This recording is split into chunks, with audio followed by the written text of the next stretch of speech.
mātou te rōpū o ngā puna o Waiorea kei te whakangungu mātou mo te whakataetae Super 12 mo Matariki.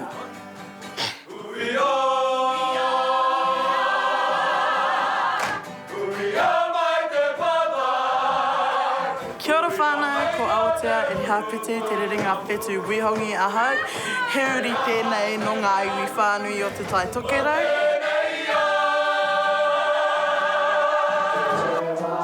Kia ora tātou, ko te moana raunga i te kūsa o tōku ingoa. He uri no taranaki nui tonu.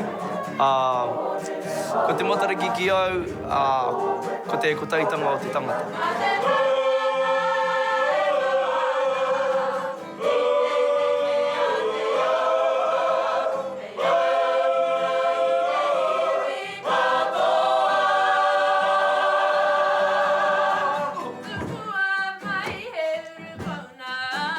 Kia ora, ko te waora o te hāhira tāna morehua hau.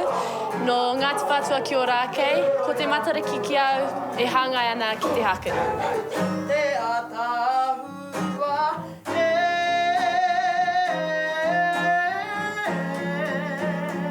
Ko matariki ki au, he mea whakanui i te ao Māori me ki he wā whakawhanaungatanga ki te taha o ngā whānau katoa.